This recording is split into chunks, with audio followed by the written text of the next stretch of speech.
So, welcome to the open Hi. air. How is everyone doing today? And so that's an interesting question. I love the excitement and the energy of asking that question and get the audience engaged. Yeah. But since this is a pre-recorded video, I don't get that positive direct feedback like I do like at a speaking engagement. So put your comments below. How are you doing today? Yeah. We love hearing it. Yeah, let us We know. really do. So today I want to talk about a secret. Ooh.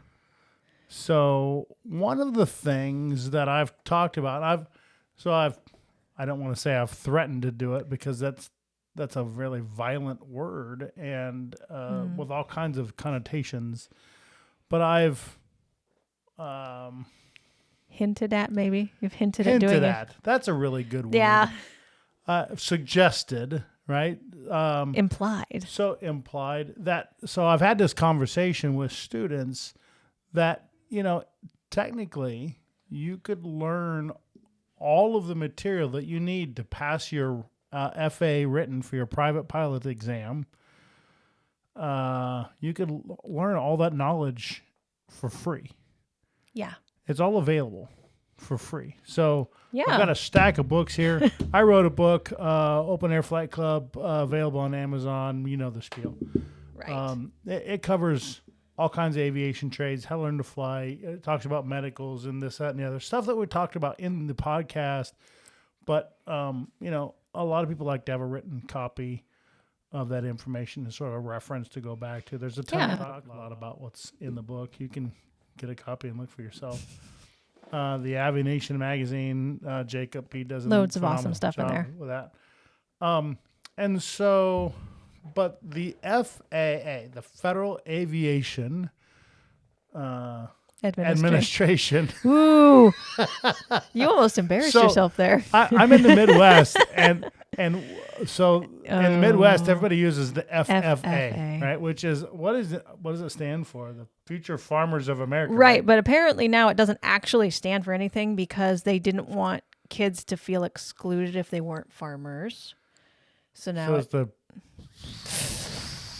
Friendly Freaks of I don't know. America. Whatever. I don't know. That's what I heard is that it doesn't actually stand for anything anymore. You know what I heard? They could Sheep. So, anyway, so the FAA has jurisdiction over aviation, right? The Federal Aviation Administration. If you follow Elon Musk, you will find that he has to get FAA certifications for his spaceports and all of his space flights. And they made him do a study on the safety of whales for when his pods were coming. For whales? The whales it was actually sharks first. I believe was the really? Original study was when his if his and so his boosters now he caught it on a Mechazilla that was amazing apparatus, which is incredible. That was amazing. But before that, there was a chance or likelihood that they could, something could happen and they could fall out of the sky and land in the ocean. And so they made him do a study on the safety of sharks if that were to happen. He's like, well, the odds of a shark being at that particular location when a booster just randomly fell into, however billions of miles of ocean there are or whatever. He was like, yeah, so he did the study, like he complied, and like it was minuscule. Like the odds were definitely in the shark's favor. That's almost going to be less than getting struck by a lightning. So then they did that, and he's like, okay, so am I clear to go? And they're like, well, no, what about the whales? And he's like, are you? Yeah, I'm sure he's got a TikTok or a video out there on X or somewhere out there. So, but I did not know that is hilarious and fascinating. And I saw it in one of those speaking engagements that he did recently, and he was a little dismayed with the FAA. So if one of those, the elections are coming up, they will probably have happened before this gets posted. So, we don't know what the results are going to be, but you will know by the time you hear this. So this is an awkward part of that conversation. But if Donald Trump got elected and my understanding is that he has already tasked Elon Musk with sort of government efficiency and that sort of thing. And since Elon Musk has already had sort of an adversarial relationship with the FAA, I can only assume that that will be one of the agencies that he sort of leans into first. But I don't know that, but Maybe. it would sort of make sense. And maybe right. there's a conflict of interest, so they will tell him that it's probably not a good idea that he does it. I don't know where that'll go, but it's complicated. As usual. But Elon's a smart guy. I am sure that he will find a way to figure it out. But so I started a Facebook page, Learn to Fly for Free. And I decided that was a little disingenuous because it would be really, really difficult. I'm not going to say can't because we don't use that word now. Correct. Right. It would be very difficult to actually learn to fly for free. But it's not impossible. It's not impossible, and you can learn the material that you would need to pass your FAA written exam. You could learn all that material for free. It is available out there for free. That's true. On the FAA.gov website. And you can literally just search for it. And I've got a stack of books here. So if I were going to coach somebody on how to learn to fly, get their private pilot's license, fixed wing, private pilot, right? You could do it with helicopter or gliders, hot air balloons. You could do it with all that, but those aren't my area of expertise. I'm a fixed wing flight instructor, right? So I'm going to stick with my area of expertise. If you wanted to go to those other areas, though, what I'm going to share with you will get you very, very close, and all that information is in this book. So the book I'm going to start with is called the FAR AIM, right? So, Federal Aviation Regulations Aeronautical Information Manual. Now, this is a paper copy that I bought through, there's a ton of different organizations that offer these. This is through ASA. Yeah. I think I got mine on Amazon. Yeah, there's several different So you can get it a lot paper of places. copies that you can get. But this is available in a digital form on the FAA website. Right, so you don't have to buy the paper copy. Correct, and they release a new one every year. Every year. Yes, about this time of year, actually. So it's what is it, 3rd of November today? Yes. So the 2025 is probably usually released. October, November timeframe is when they release. So the 2025 is probably released right now. Probably. I would guess. And so this book is all the, and so there's, where do I go with that? There's so many. There's so many pages. There's so many regulations in here, and I have studied these ad nauseum to get to where I'm at today. Oh, not to get to sleep. Well, that's why I've studied so many of them. It helps me sleep at night. Right. It is good bedtime material. It is great. Well, and I know that you. I'm surprised you didn't bring mine down. I should have. It's all like it's alphabetized and digitized. I have tabs and to show bookmarks all the and it's highlighted and it's major points that I would need to know. Yes. I spent a lot of time doing that. What did you get? A 94% on your written? 96%. 97? Was it 97% on your written? I think so. I can't remember. I know. I knew it was in the high 90s because I had another student. So we were doing the flight club, right? So a group of students that I was running through all at the same time, and one of them, Andy, good dear friend of ours. Yeah. He was like, "Of course she did." He was a funny guy. He struggled with the written part. He was a farmer, and he would show up and he would he just came from work and he's in his work boots and a flannel shirt, and he's all disheveled and he's got to go back and get work done and stuff. He's just a hardworking dude. And extremely. And she shows up and her flight bag is alphabetized, all the colors are in order. Everything is neat and Yes. proper and all everything else. And while we're out flying and stuff, she's sitting there reading the material and studying. And we come back and she's asking pertinent questions. And he's like, what do you do for fun? And she's like, this is my fun. And he's like, you're not right. I'm not. I'm not. Funny. And so, so if I get a new student, right? This is the first book that we're going to go through, and I'm using a paper copy because I bought it, and I like to demonstrate. I'm a Gen Xer, right? So I like paper, and that's best for me for teaching, for demonstrative purposes. I like to have the paper. I can highlight, I can circle things, I can show it to you, I can rip the page out and staple it to you or whatever. Sometimes that is appropriate. I am known to have some dramatic flair. Yes, that's a great phrase for that. In order to help make things more memorable for my students.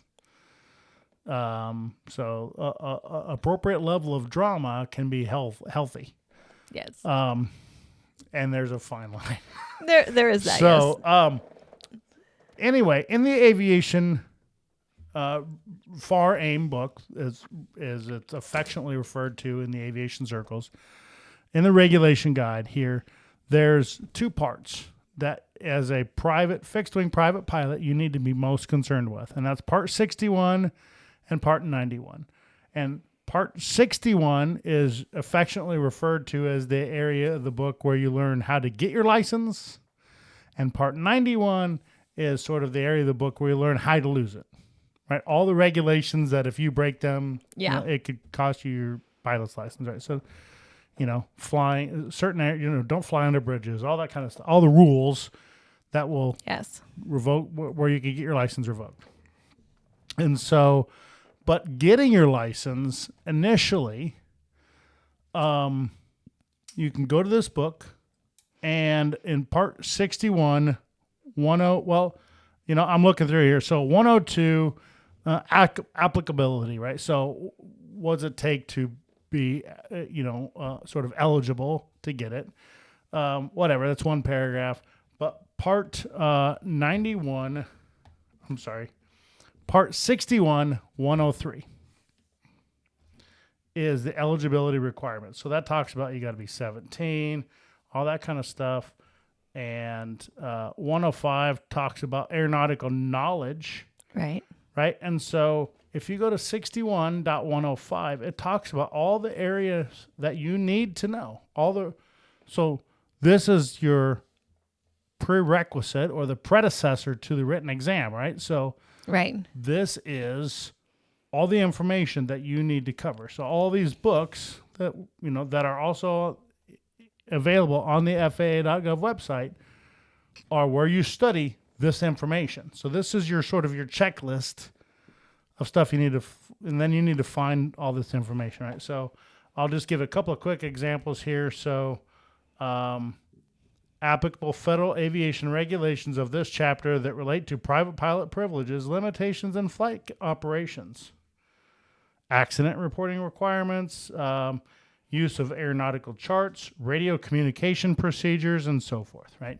Right. So that gives you all the stuff you need to learn. It talks about weather is in here, aeronautical decision making, weight and balance, stall awareness. You can read. So you can go there. You can look up that. So 61.105 is your basis, right? So that if I would go down to the root cause, if you will, that's where all the written exam comes from. Right. Right. To know those areas. Now, what do you learn about those? Because it just tells you that's what you need to know, but it doesn't tell you any information about them. It's just a list of stuff you need to know. Where do you get that? They have a book also available on the FAA.gov website called the Pilot's Handbook of Aeronautical Knowledge. Right? Right. So, and there's several iterations of that as well. So there's a flight training handbook. And I always thought that was more for like flight instructors, right? But there's information in there. There's also the airplane flying handbook. So the descriptions of certain things, especially when it comes to physics of flight, like lift, weight, thrust, and drag, the equalized forces of flight, pitch, roll, and yaw, the three axis of roll or of movement in flight, and that sort of thing. You can learn those in those, Pilot's Handbook of Aeronautical Knowledge and the Aviation Flying Handbook would be the two primary sources of information I would use for your private pilot's license studying if I were just going to study on my own, right?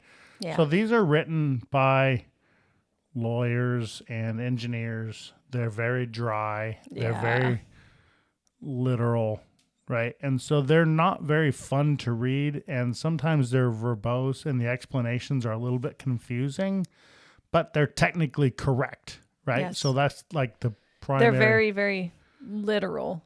Right. And it doesn't seem like it has a whole lot of real world application when they're that literal about it. Right. Yeah. So you're right. no. So it's hard to, you know what I mean? Like, it doesn't provide you any context per se. It's literally just regurgitating facts.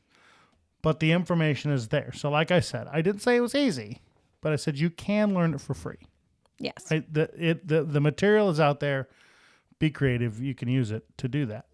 A couple of additional sort of stuff. So you'll need to learn about weather.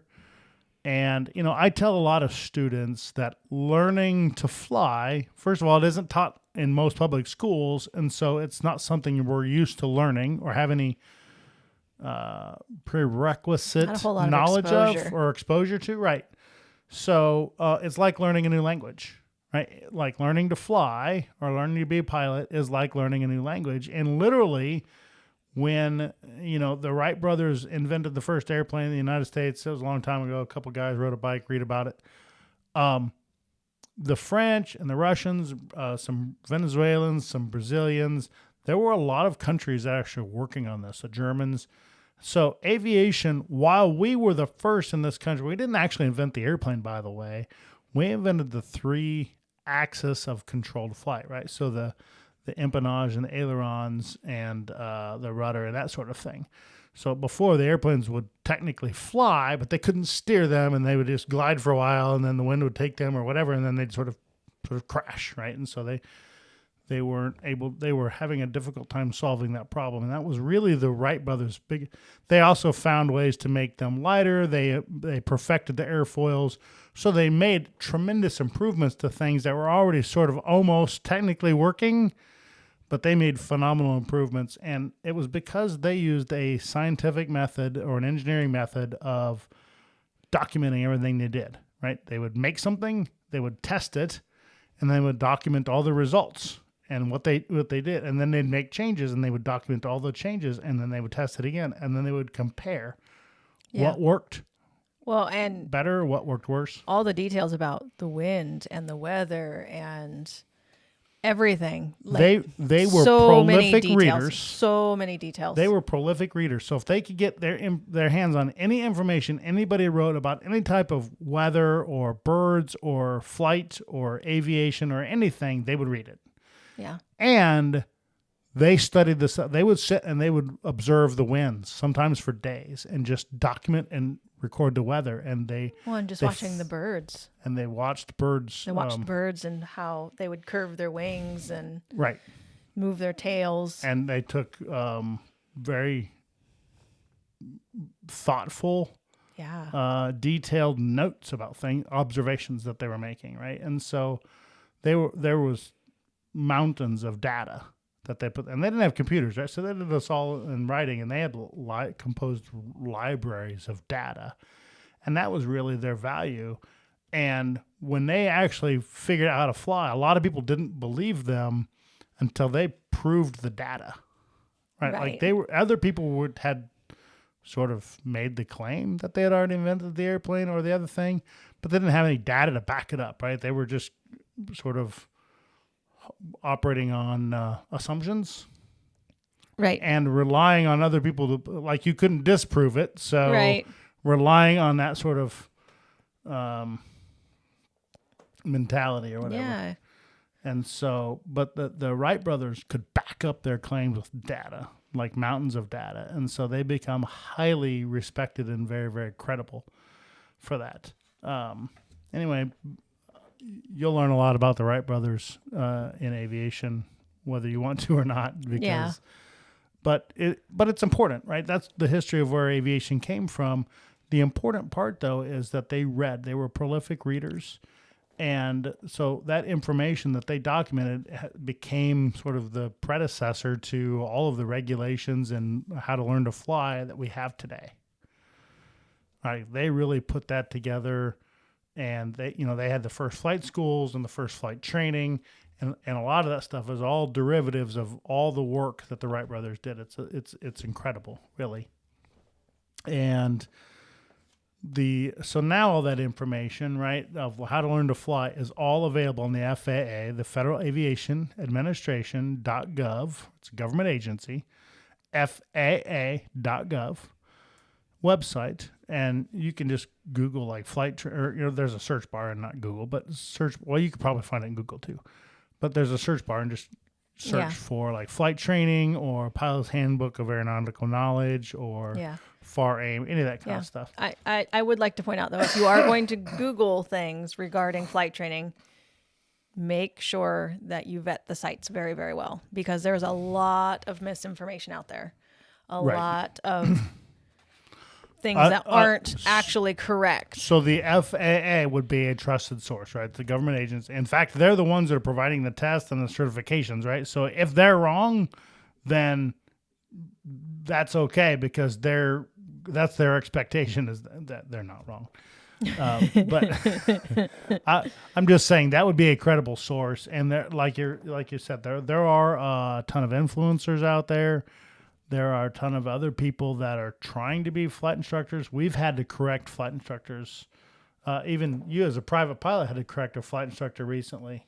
Yes. And we won't name any names or businesses or anything else, but it was just kind of funny that we made a casual observation of what they were doing. And it's like, wait, shouldn't you do this? And he's like, oh, yeah. It's like, right, like vet your sources, right? Make sure they're credible sources and sort of verify that. Anyway, 61-105, the aeronautical knowledge that you need, right, to study to pass your written exam. And then once you do that, you need to get aeronautical knowledge, right, or flight training in order to take, it's actually a 2-part exam. They call it a check ride, right, but it's going to be an oral exam.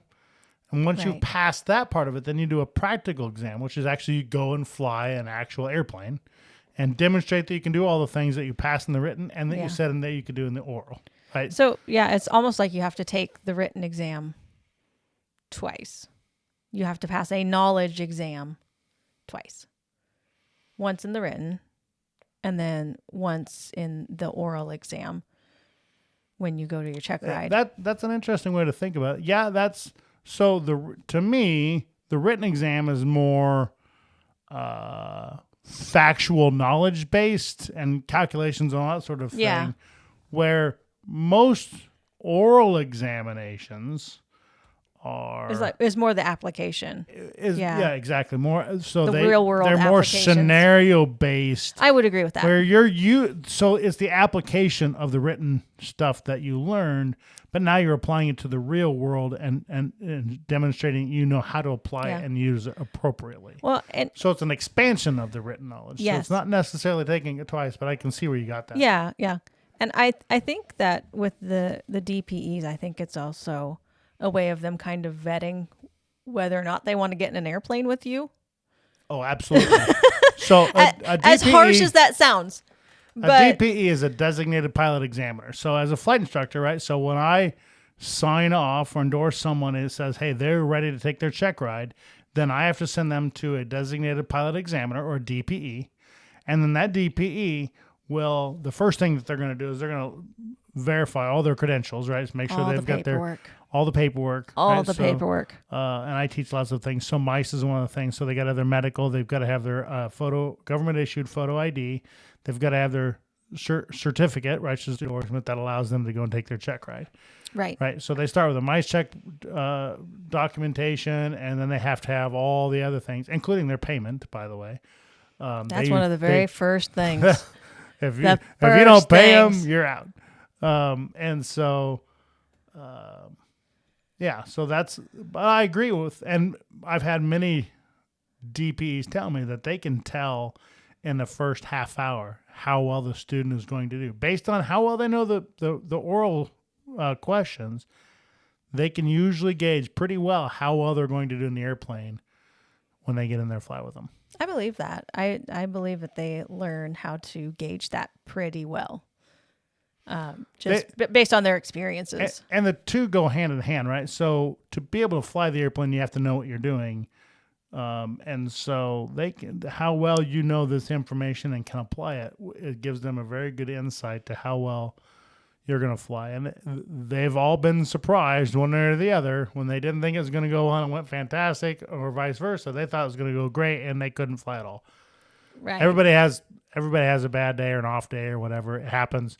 You can get a discontinuous, go back and sort of brush up on whatever areas you were deficient in with, me or another flight instructor if you want to, and then go back and redo that portion of the check, right? You just have to redo that's that not a portion. fail. It's not a fail. That's not a fail. It's a discontinuance, right? So you didn't complete it, if you will. So they will give you specific areas that you need to go back and complete. So then you go and get some additional training, you brush up on that, and you only have to redo those areas it's a period of time. And I could go into a lot of that kind of stuff, but that was beyond the scope of really wanted to discuss today. But I've had a lot of, I covered the 20 frequently asked questions, and one of the ones that I covered in the book is, people asking me, well, what do you need to learn how to fly? Like, what knowledge do you need to get in? Do you have to get that from a flight instructor? I've had people think that you can only learn to fly if you join the military. Some thought you could only get it from like either the military or a flight college. And those are not true. You can you can learn it on your own right on a computer, right? But you have to have endorsements from a flight instructor at some point, to take your written. You have to have an endorsement from me that you've gained a sufficient level of knowledge that I believe that you have a very high likelihood of passing the exam. So you're not wasting your money or your time. And it's a way to sort of vet people and gauge how well they're doing, and sort of keep people out of trouble from, going and taking their exam when maybe they're not ready. Right. 97. That's a pretty good score. What is it, 70? 70's the lowest passing. 70 is the passing score for the FAA written 70%. exam. So you have to get a 7. So I've always thought that was incredibly low, but 70% is... C's get degrees. Right. Yep. And pilot's licenses. So what do you call a pilot with flying with a 70%? Pilot. PIC? Pilot in command. Yep. He's so then flight persistency. Wow, you're getting really great at making up these words. I am making up words as we go, folks. I love it. We are speaking a new language. I am. Yep. I told you, aviation is like learning a new language, and when you're learning it from me, it's like learning 2 new languages and a little pig Latin to boot. SCA. Already say.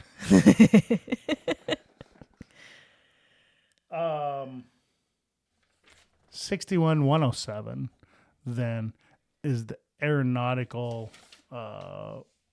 It says flight proficiency, right?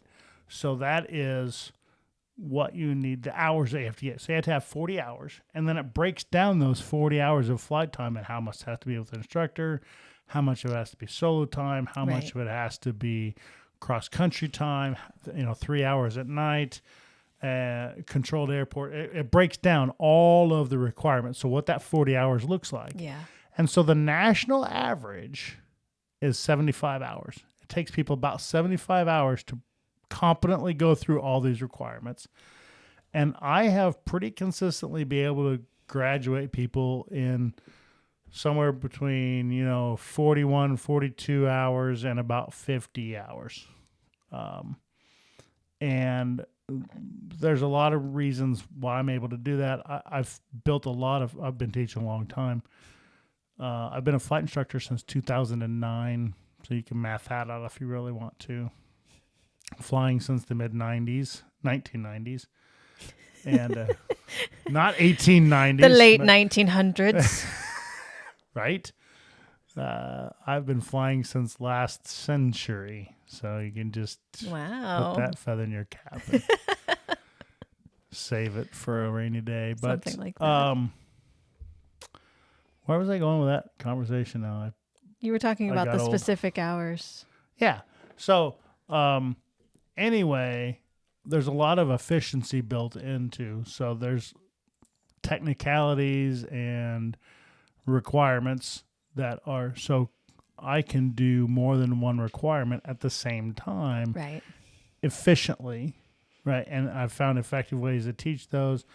The club, group learning environment was a really great way because I have two people in the back seat observing a flight when we were flying, right. So they're not paying for it. They're just observing, but they're gaining that, they're seeing the mistakes the first student is making, and they're like, wow, I don't want to sound dumb like that on the radio.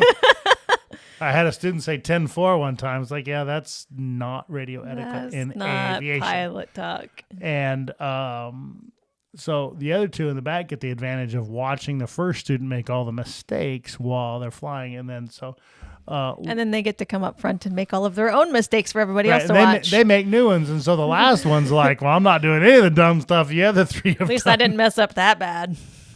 Right?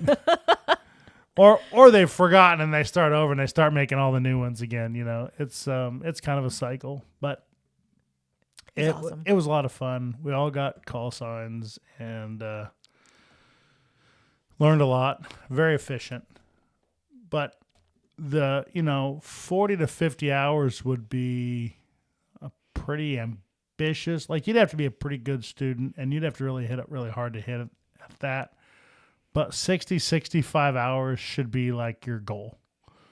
Like that's a very achievable goal. 75 hours, you're either taking too much time in between lessons. So I have a rule of thumb that I tell my students, you lose about 10% for every day you don't fly. So if you're only flying once a week, you're losing 70% of the last lesson because you haven't flown for 7 days. I would agree with that. You do lose a lot. It's and I don't have any factual research to back up that number. It's just a rule of thumb that I've come up with, but it kind of reinforces the point that the longer you go between lessons, the less you retain from the previous lesson. So doing the lessons more often, and at times of day when you're fresh, and there's all kinds of different ways, but you're paying for, it's whatever, $200 an hour, whatever, to rent a flight instructor and an airplane nowadays, right. Together combined, somewhere in that neighborhood. So, you want to sort of make that time as efficient as possible. I also, a little unconventional, I make my students pass the written before we start flying. Right? You were part of that group. Yeah.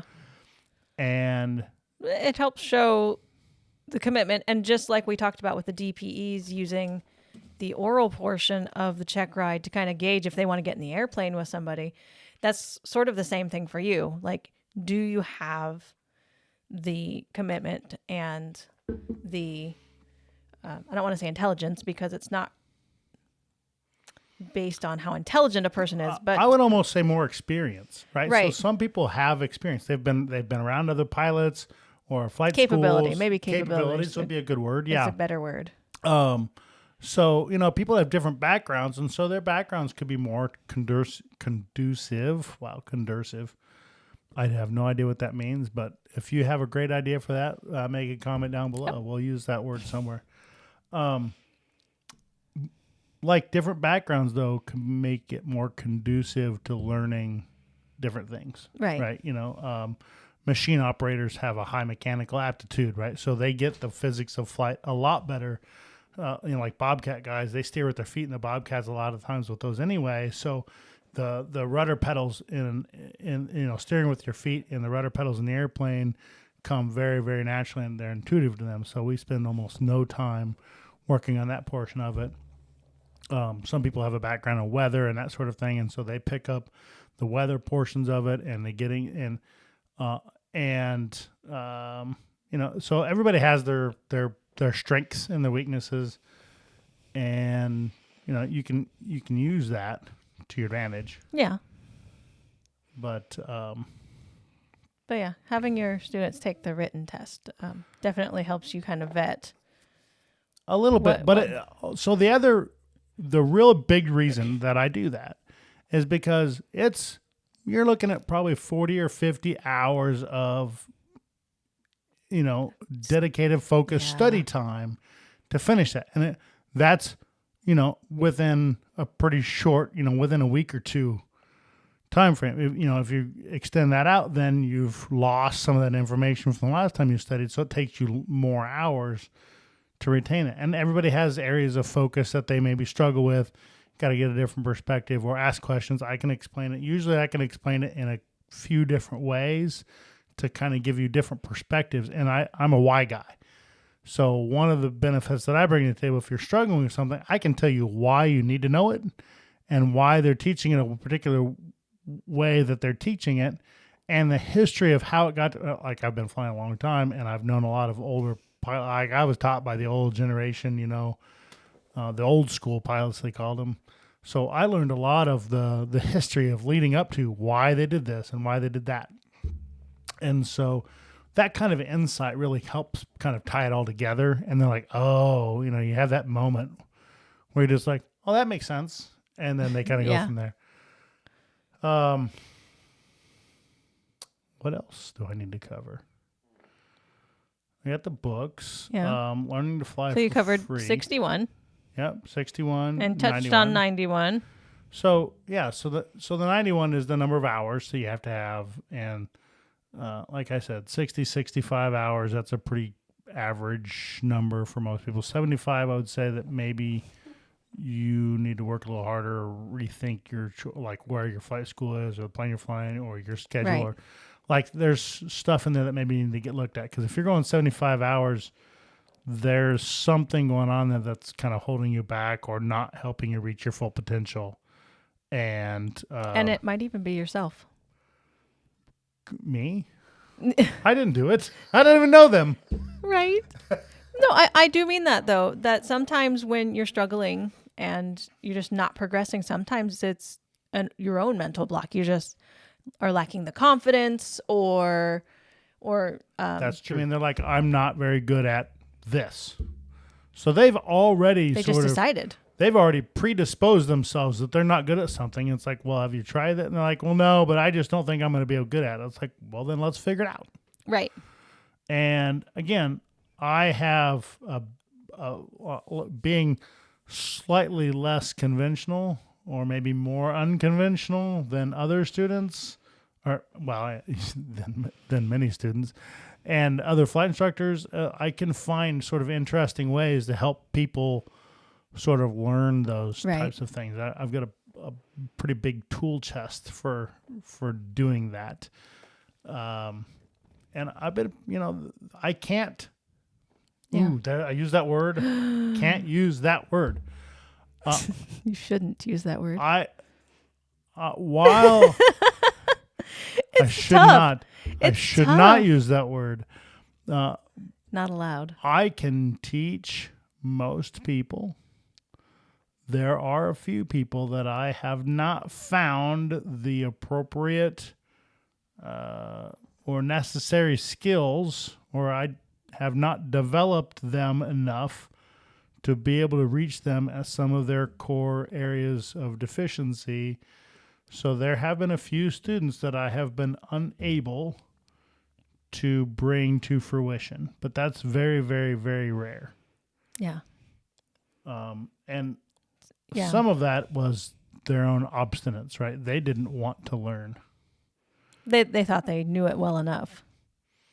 Well, and they had ulterior motives, right? They only wanted to learn to a certain point, so this isn't like terror stuff. They just wanted to learn how to fly the airplane. They didn't want to land. It wasn't quite like that. Right. But, and I don't want to throw anybody in the bus, so I'm just not even going to say any further than that. But they thought they were being clever, and I was totally onto them. So they didn't get my endorsement in their logbook, and so it's whatever. But anyway, so you can learn to fly, right? Or at least the written exam portion of it. And I don't know what it costs now. It was $160 the last time, I think, when you took it in 2020, right? The written exam? Yeah. I think it was 160 if I remember correctly. 140 or 160 when I took it. I can't remember for sure. Okay. Well, I haven't had a student take it recently, so I don't know. I'm guessing that number has gone up, but I don't know what it costs. It's probably still in that ballpark, though. Probably. I would guess less than $200 to go take your written exam. So, but you can do all the studying for technically for free, right? You can learn all the information to go and take your exam. You need to have a sign off or endorsement, from a flight instructor or some sort of flight training program to be able to do that. But if you go to a flight instructor and say, hey, I taught myself how to do all that kind of stuff, you can even reference, they'll ask you some pertinent questions and that sort of thing. And they'll give you a mock oral. They know what we know what all the oral questions are going to be. And how do we know that? Do you remember the document that we use? Now I'm testing you. Oh, man. So I know it's basically a big, long syllabus. Yeah. So it used to be the PTS, the pilot I know, start with the P. training standards. And then they changed it to the ACS, Aeronautical Certification Standards, right? And so the ACS, also on the FAA.gov website, you can look up the private pilots ACS, and that tells you literally what the oral questions are going to be and what all the practical, the oral and practical exam. It goes through every point that they're going to ask. It even gives their scenario-based questions that they're going to ask. And so between the books that the FAA has on there and that ACS, or Airman Certification Standards, you go through that, you have all the knowledge that you need to learn how to fly. Right. They lay it all out. Right. And so you can go out and buy the physical copies of the books, so you have a paper copy if you'd like. You could print it off. Technically, if you got a printer at home that likes to print hundreds of pages, right, you could do that. But wow, that would stink. Having the publisher print one off and pay. I don't remember what these cost now. I don't know if you remember. $20. $29.95 is what this one is stamped on here. So it wasn't $29.92. Missed opportunity. Missed opportunity. So then the next, so that's learning. If you want to be sort of self-taught, right, do it yourself kind of person, good for you. If you want to learn it, like buy a book and learn it, right? So Rod Machado has mastered flight instruction, written aeronautical knowledge books. He's got an amazing sense of humor. He provides exquisite detail, and his explanations are both entertaining and, very, very, very thorough. Yes. So that you will gain a tremendous amount of knowledge from reading through his books and his experience. He has documented it really, really well. Yeah, he has. And I think he has online versions of his syllabi as well. His syllabus, his books. He does some videos. I don't know how much video content he has, but his books are phenomenal. So if you are a study a book type of student, I highly recommend Rod Machado. He is the best, bar none. And he has debated the greats like John and Martha King and some of the other great pilots of flight instructors of the time. And he's just a tremendous human being. Yeah. He also endorsed my book on the back. That's true. He did. Right there. And yep, they definitely saw that. Yeah. It's on there. You have to get the book. You'll be able to, it's on the back. You can see it. See it right there.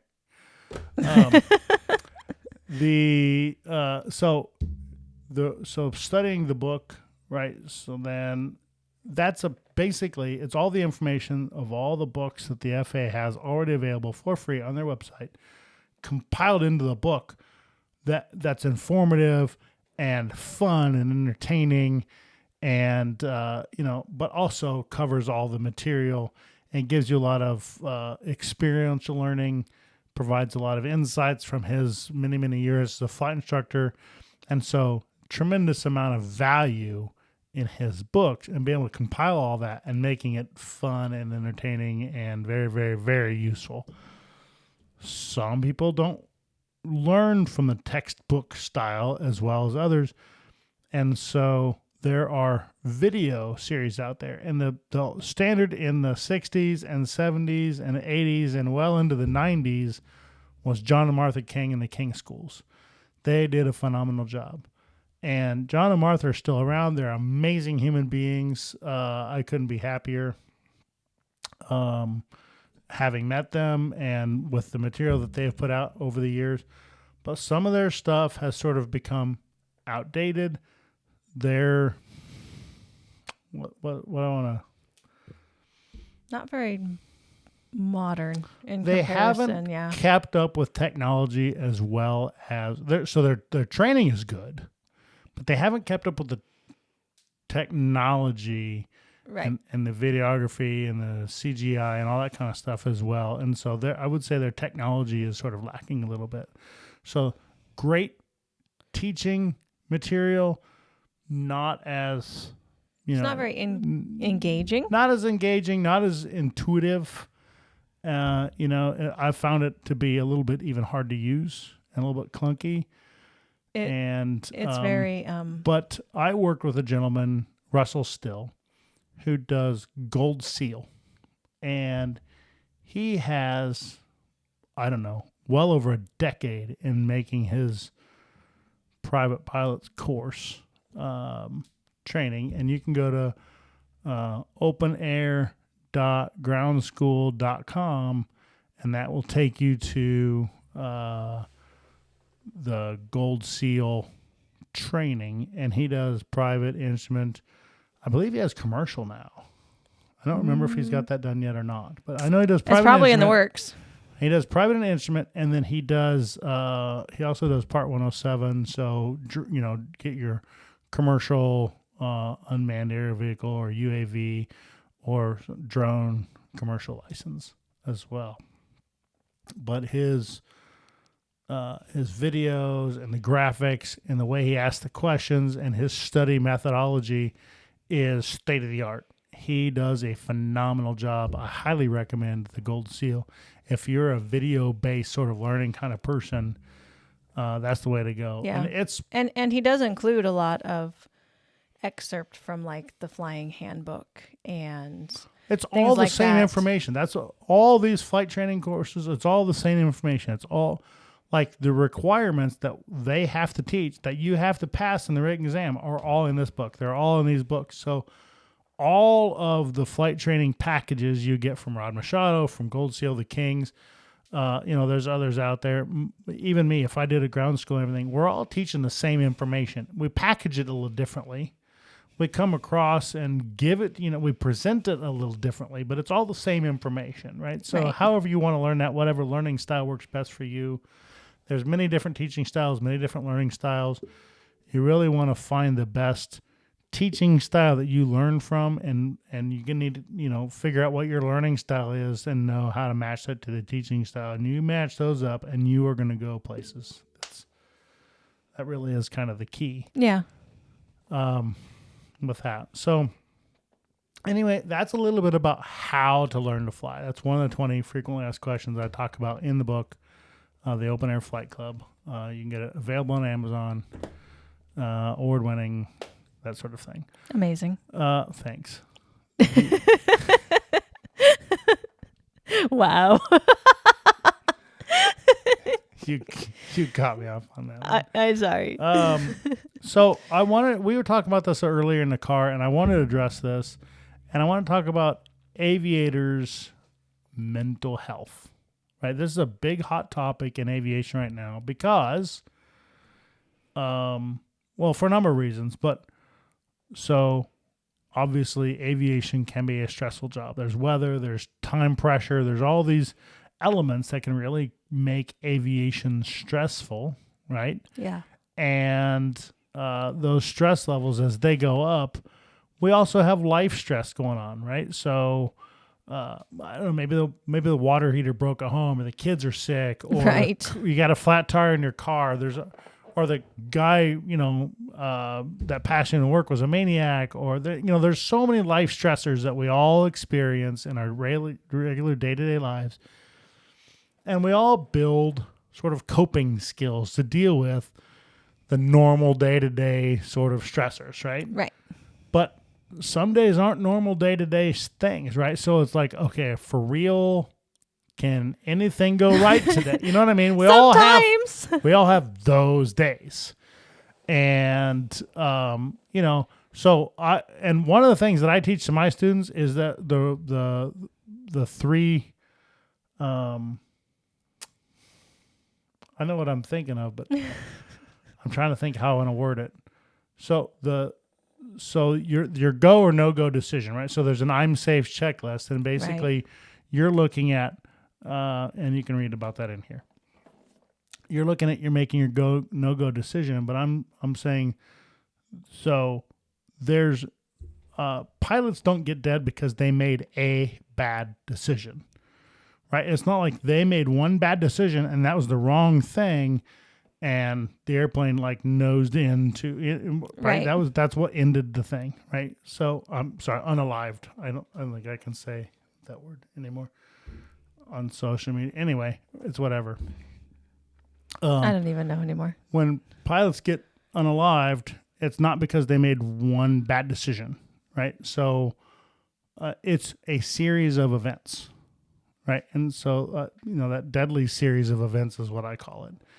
And so dangerous, maybe that's a better term. I don't know. Like, I try to be dramatic for effect because it makes it memorable for my students. But you got to recognize, so if things just aren't going well, like you left the house and you forgot your iPad, and then you get there and it's like, oh, I'm wearing the wrong shoes. I didn't want to wear these, or I forgot my jacket and it's cold outside. Right. And you spilled your energy drink in your laps, and now you don't have anything to drink. Or you get in the airplane, you're ready to go, and you forgot to go to the bathroom, so now your stomach's upset or whatever, or your bladder is pushing on you. You're like, man, I really gotta go. There's just all these little things add up. When you start noticing that it's just not your day, and all these little things start happening, right? You had this the other day where you're cooking, and so I was away and traveling for business, that sort of thing. I came home, and we've got a refrigerator full of half-cooked potatoes. And I'm like, so, oh man, well, because what happened to the potato salad? Right, we had volunteered to do our youth group's church night dinner. Yep. And we had lots of potatoes left over from the food truck. Yep. And so we had talked about making potato salad. I love potato salad. You do love potato salad. And we were doing hot dogs, right? So potato salad and like me, a picnic. It's like picnic. It's like the perfect picnic combination, right? Yep. Hot dogs and potato salad. So I thought it would go well. Right. And so I had cooked the potatoes, but I was trying not to overcook them so that it wasn't mashed potatoes. But I hadn't cooked them enough. And I didn't realize it until I started chopping them up to make the potato salad that they're still crunchy. But now you've drained the water and the stove's all cooled off and you're right. Time pressure. Time pressure. So now, do you have time to go back and redo all the things? So I have to cook the potatoes more, but I don't really have time to do that and do all the other things I had to do. I ended up making coleslaw. And that's okay. Coleslaw is good too. Your coleslaw is phenomenal, by the way. I did make you some potato salad though, because I did go back and finish cooking the potatoes later. Right? So, and I appreciate that immensely. And that wasn't meant to be a dig or anything. It was only indicating, right, that we all have days. And that was that same day I bonked my knee. So I had gone over to our food truck to get Doritos for our picnic dinner, and when I was closing the back, I bashed my knee. And so it was just one of those things where I got into a point where it's like, I'm done. We're not doing potato salad. You recognize that chain of events, right? And so, okay, things aren't going well. I need to stop, right? And regroup, right? Reassess where we're at.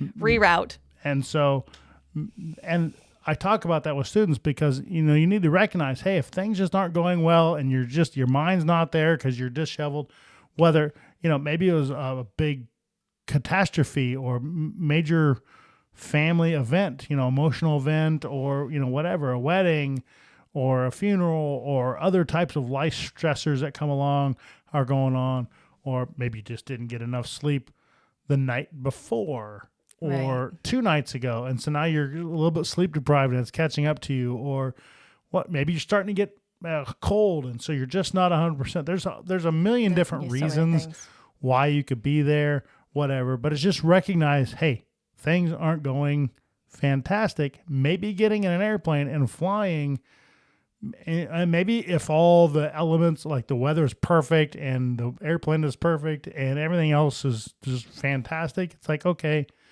I'll be fine. Yeah. Or maybe you need to assess and just say, yeah, things aren't going great, and some of the other things are questionable. Maybe it's not. And I'm not going to be the sharpest to tackle all of the parameters that I need. And that's a really tough call to make. Airport. I'd driven 45 minutes to get to the airport to get in the plane. I was going to go do, I think, my long cross country, and things just weren't going great. Took off, and I was not flying right. And I recognized that after I took off, and I'm like, I really shouldn't be flying right now. So I just went around the pattern and I landed, and I said, this is not my day. Wow, that was the fastest cross country ever. You're like, today's not the day. It's not the day. I recognized that I was not on my game. And rather than get myself into a worse situation by leaving what I knew was a safe area, I said, nope, I'm done. Put it back on the ground. And that ties into aeronautical decision making, right? I try to really encourage that in my students, right? So recognizing, hey, that chain of events, things aren't going well, whatever, stop it, right? Because we can, it's always better to be on the ground wishing you're up there than to be up there wishing you're on the ground, right? And so we can always retrain, refix it, solve that. There's always a solution, right? If I got to drive and go get a student and bring them back, whatever that solution is, there's always a way to solve it on the ground. When you're up in the air, your solutions are limited, and there is literally a time crunch. Consequences are greater, right? So, and you're under a time pressure, right? Because you only have a certain amount of fuel, regardless, right? So, one of the jokes that I used to do is, takeoffs are optional, landings are mandatory, because eventually it's going to run out of fuel, and it's going to land somewhere. Yes. Like whether you want to or not, right? Yep. Ready or not. And so with that, a couple of things that I find one of the things that I admire about pilots is pilots tend to be intentional, right? We're all like checklist, a lot of type A personalities, a lot of egos, maybe not always the best personal qualities for, characteristics, whatever, but pilots are generally intentional, right? They have a mission, they have a plan, and they have a methodical way of getting from point A to point B. A lot of that is learned in flight training. A lot of, I think, is just like personality traits of people that sort of want to learn how to fly. But it definitely takes a certain level of confidence in that you know what you're doing. And I agree, but I guess where I'm going with that in relating to mental health is that there's a lot of people that are, what do I want to call them, fatalist, or more like they're not like necessarily the self-fulfilling intentional. Prophecy, or well, kind of, but they're just like they're going through. Oh well, yep, I need to get a job, so they go through the newspaper and find out who's hiring, and then the first one that's hiring, oh, they're hiring, so then they go and they apply and they work there, and it's like, well, they don't really want to be working at a gas station; they'd rather work at a fast food place, but that was hiring, so they just took it because it was the first one available. And it's like, well, right? If you want to work in fast food, did you maybe apply for any of that? No, I didn't. Because I took this one that was available. Well, yeah, this is the first one that offered me a job. That was great that you were sort of efficient and, you solved your dilemma. So now you have a job, so you have income coming in or whatever, but there may have been better options. And so if you sat down and knew some of these things, then be more intentional about it. Like, and sometimes we're our own worst enemy in that regard. where for whatever reason we sell ourselves short. Oh, I didn't think I would get that job, or I didn't think I'd qualify. I didn't think they were hiring right now, or whatever. And we just make assumptions based on that not being intentional. Yeah. And if you're just a little more like if you're going to become a pilot, then you need to save up to whatever it costs, $20,000 say to get a pilot's license, and all the things that you have to be able to accomplish. Well, then you have to be intentional with that money. Well, that's a lot of money to come up with, but you don't need a car payment. So maybe you didn't need to buy a Dodge Challenger or brand new Camaro or whatever, and have that $500 or $600 a month car payment. Where if you wanted to become a pilot, maybe driving a 2008 Honda Civic. 2010. It's newer than that. Sorry. Well, mine was a 2008. Yours was your red one, yeah. That's right. Yeah. So yours a 2010. Because you were jealous of my new Civic. Yeah, your new upscale silver Civic with half the miles mine had, or a third of the miles mine had. Yeah. But mine was broken in. Had everything the way you wanted it. Paid for many, many years. Yes. So it was very low budget. Didn't require any maintenance. It was a phenomenal vehicle. But just being intentional with your finances, being intentional with your life goals, a lot of introspection, but then talk about things with your close friends, your close families, build relationships with coworkers. And if you're having an off day, just say, hey, you know what? I haven't been great today. Yep. Sometimes it's okay not to be okay. And that doesn't make you a failed individual. It doesn't mean there's something wrong with you, whatever. Well, and you don't really... To a point, right? If you're freaking out and completely out of control, then maybe you need to get assessed by a professional. But right. And if it's something more personal, more private, you don't even have to say that. You can just say, hey, I've got some stuff going on in my life. So if I seem a little bit short, a little bit off, it's because I've got some things going on. It's not necessarily anything you're doing. One cool thing that I've seen recently in some of the social media, and I'm going to use Facebook because I'm a Gen Xer and that's what we do. And I'm sure other social media has this too. There was an anonymous feature in some of my forums. So you can go in as an anonymous person and ask a question. Hey, I'm not feeling myself, or I've actually seen people saying that they have thought about checking out, right? They've reached their limit and they're stressed and they're checking. And the number of people that rally behind them and are rooting for them and will try to give them sage advice or try to help them in some way. They'll get them over the hump and get them to that next point. And all of them that I have seen have been at that same point in their life at some point or another. Yeah. And they made it past that, and they recognize how much better their lives are, that they've gotten over that, through that one emotional event, and they got past that, and then they got to the other side, and then they see life from a totally different perspective, and their life really is truly that much better. I'm a testament to that. I've been in some really dark places. I went through a really, very difficult time, and I had some people that I reached out to that helped me in, I think they would consider it to be small ways, but it meant a lot to me. And my life is infinitely better because of it. And the difference was I said something, right? So you hear the see something, say something kind of thing, and we relate that to suspicious activity at airports or at schools and other things. Yeah. But, introspection is important too, right? Like if you're a little off or you're feeling a little off or just, your emotions are kind of running on what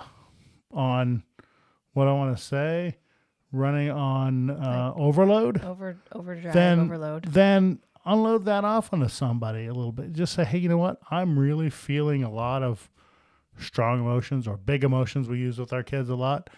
And I need to talk through them with somebody and sort some of that out. Right. And people will have sage advice. They're like, you know what? You need a vacation. You've been working, 50-hour work weeks plus a side job, and your kids are at home and they've been sick, and you're taking care of a loved one you've got all these things that are going on, and you don't realize all these little stressors are building up, and then kind of the straw that broke the camel's back, if you will. And, and it's like, you don't even know that person. That's a totally different conversation. But it's like, you just need to exercise a little bit of grace with yourself and with others. Right. And to know that many, many people have felt the way that you're feeling. It's very common for people to get to one of those places where they feel like I don't know anything, I'm worthless, whatever, and to feel like they're the only person who's ever felt that way. And that couldn't be further from the truth. I can't think of anyone who probably hasn't felt that way at some point. Well, we don't talk about it, right? So all of our social media profiles make us all look like we're all perfect individuals without any flaws, right? We try to our relationships are perfect. We never fight. We're madly in love. We don't fight. Yet.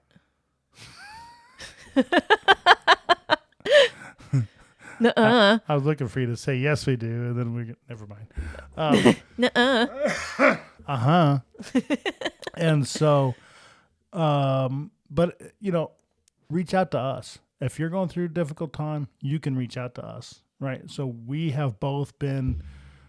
You would be astounded to find out what we've been through, and come back again from, and we will have stories. So hangar stories, right? So one of the things that we used to do, we'd fly airplanes and we'd do dumb things or great things. And we'd sit around the hangars and we'd drink coffee or soda or, some days with, beer if you're over 21 and it's legal and you're not driving. And there's all these other parameters now. But, you'd sit around and you'd tell these hangar stories. Maybe it was around a campfire on a Saturday night or whatever at an airport.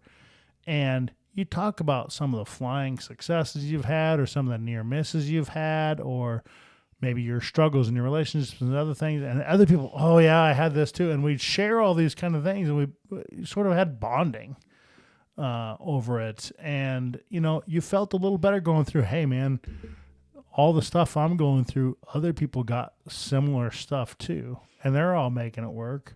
Yeah. And sometimes there's just value in that reinforcement that, hey, I'm not the only one that's going through tough times or that has that stuff. Yeah. And to tie into that, I actually saw something recently that was talking about how during the pandemic in particular, they declared an epidemic of loneliness.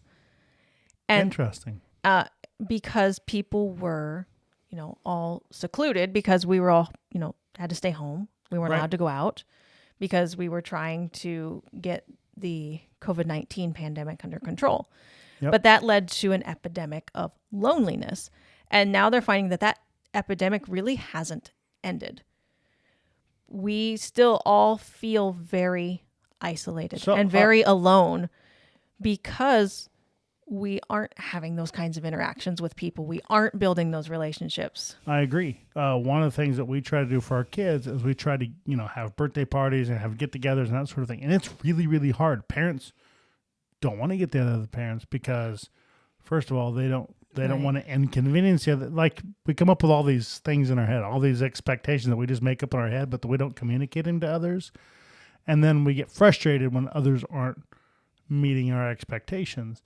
And it's like, that is, at its core, one of the, don't make assumptions. Have that conversation with people. Hey, you know what? I'm sorry I didn't make it to your whatever's birthday party. Or I'd like to come to the party, but I don't want to inconvenience you. Just say the thing. Right. Right? And don't make the assumption. We have had parents say that, like, oh, we would love to come to the party, but we already have, a wedding that weekend. Or... Right. My kid's birthday is that weekend. Or Yeah. So scheduling changes, I totally get that. But some parents didn't show up because they're like, oh, well, I didn't want to be a burden. I didn't want to make my son or daughter, sort of isn't perfect, or they, they're not as good around other students, or they're they're perpetuating the problem because their son or daughter maybe has some social awkwardness, right? Our kids have all experienced that. Yeah. And I think all kids do. But rather than bring them, they withheld them from another event where that was another opportunity for them to gain some, social exposure and to work through that. Get some experience, and technology now, the instant gratification thing. So, we can now watch all the shows we want to watch or any information we want on the internet or perpetual, continuous, gratifying entertainment. Right. On our phones or tablets. Endless, and all that just absolutely endless. Right. And so we've become self-isolating sort of as a unintended consequence, right, of having access to all the information in the universe at our disposal. Why would we need to go out and socialize when we can stay at home and watch 8 hours of our favorite TV show? Right. And right now, we don't have to wait until the next episode comes out next week. Right. And, I've seen this with my kids. Personally, I've seen it in other people where the actual socialization of other people aren't perfect either. You're not perfect. And having those feelings of being imperfect around other people and then seeing their imperfections and they're seeing your imperfections and then sort of interfacing with each other and just realizing, hey, you know what? It's okay. And then you might joke around about it or razz each other a little bit about it in good fun, but then you move on. It's like it was a whatever. You can have fun about it, and you can even celebrate some of your failures because that is a big learning experience that's going to get you to your end goal, right, where you want to be. And, fail big and fail often is something that I've seen a lot of circles, advice, coaching kind of forums, because those failures are what bring learning, right? So if everything's going great, we're not learning much, right? And so we got to get that point of sort of discomfort. Friction is another term that I've heard. So all change or all learning happens through friction. Well, in your comfort zone and exactly all that. But mental health is, I've seen in the forums, and I really appreciate that now there's this anonymous feature in some of the forums that I was going to talk about on social media before I forget to go back and talk that again. But talk to somebody, and even if it's not a close friend, you can trust. You can usually use your intuition, and you can know who at work you think you can trust and that sort of thing, and trust them. And you know what? Even if they break your trust and you talk to them, now you've learned something about that person and your, comfort levels, and you move past it, right? So you don't go to them for other things and you find another person or whatever. But I think that's pretty uncommon. Most people, if you reach out and start talking to them, most people really do care deep down, but they don't know how to express that unless somebody, you know what I mean? We're all used to internalizing it and trying to maintain this public persona, if you will. And we don't talk about all of our insecurities and imperfections and that sort of thing because that's kind of a taboo. But I think that's really kind of a crux of our mental health. Like when we used to do that back in the, the 80s and 90s, growing up as a kid, all the neighbors got together and we had block parties like every weekend. We'd get together and somebody bring the soda and the popsicles, and sometimes there were fireworks or whatever. And, all the kids played together, and maybe we didn't really like each other, but we're all kids. So we didn't not like, we appreciated having other kids to play with, and we'd figure it out. We'd find common ground and we'd go with that. Right. But that's where you build those expectations and those coping skills to deal with things. And this superficial sort of stimulation that you get from social media and from the TikToks and the YouTube shorts and all those things, it's not realistic. And so it gives you this false sense of hope or this false... Sort of. And it creates unrealistic expectations because it's coming at you so fast and making your brain go a million miles an hour that then when you sit down and talk with somebody, man, this is boring. Right. This is boring. You sound like our kids.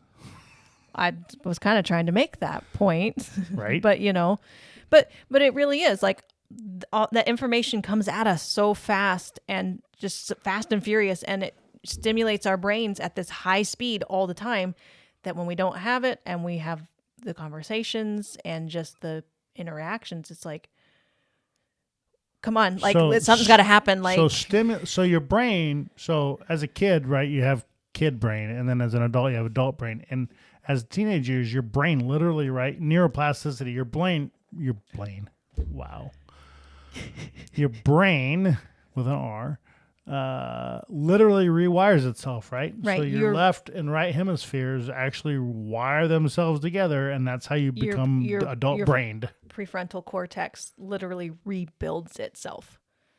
Right.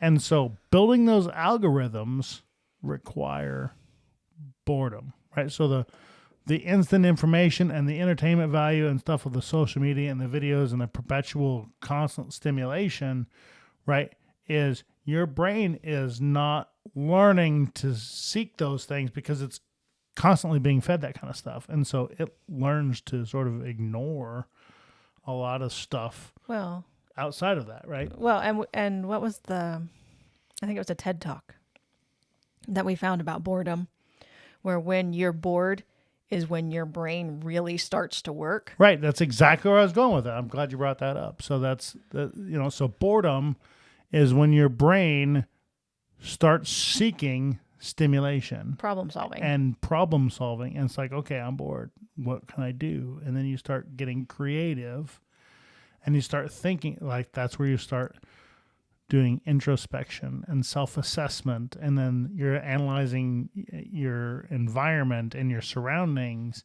And then you're, creatively thinking about what your strategies and possibilities are.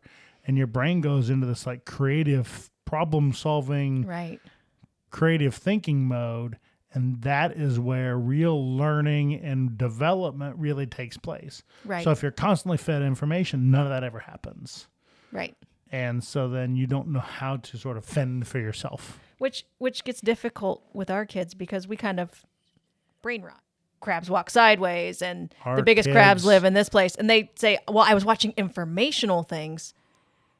Okay, right. yes. But they're learning random trivial knowledge that doesn't have any. So, and the real, my displeasure with that is we'll be sitting down at a family dinner and we're having these discussions and they'll start talking about all these random trivia knowledge tidbits that they've learned from videos. And it's really cool to them that they learned about how crabs walk or how to create this type of video thing or this. Right. And it's not to say these aren't cool little tidbits. It's really fun, interesting information. So I see the addictive power of that information. It's like, okay, well, that was a really cool little thing to know. But we were discussing a potential trip to like wherever, Mount Rushmore or, wherever. And right. And they come up with a random thing about crabs. And it's like, well, there are no crabs in, North Dakota. Right. That would be odd. There are no oceans there. No. So, it's yes. And they have difficulties in relating to and sticking on topic in conversations because they want to really share these random trivial pieces of knowledge that they've learned that are completely non sequitur. Right.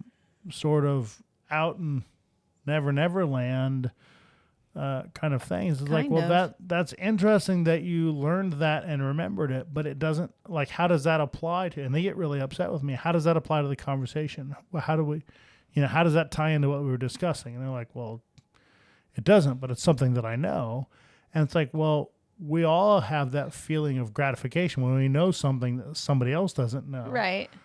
But that's that false. And, right? and just that lack of actually contributing to the conversation. It's divisive because it's actually getting further away from that common ground where we can build off of, right? So they're out here and we're over here, right? We're getting further and further away from, I'm big arms.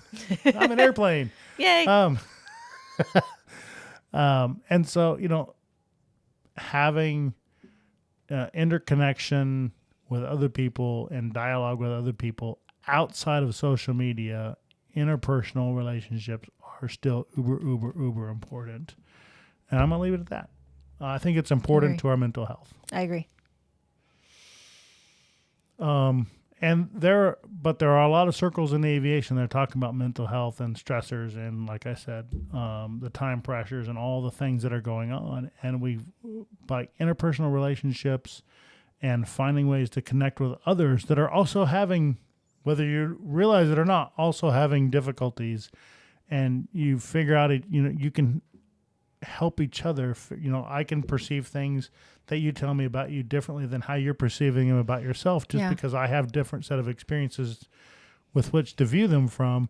And so then we can discuss ideas and share things. Hey, things that have worked for me when I've gone through that. Yeah. Or, hey, I know about that because Elizabeth told me these things that she's done when she had a friend that knew a guy who lived next door whose dog's previous owner had something like that happen to their uncle.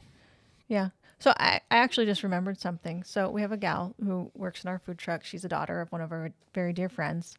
And she just graduated high school and she's going to college this fall. Yes. And, I was just talking with her. I said, are you, happy to have graduated high school? Yeah. She was really excited. I'm like, are you nervous about going to college? She's like, yeah, I'm going to have to be an adult. And Yes.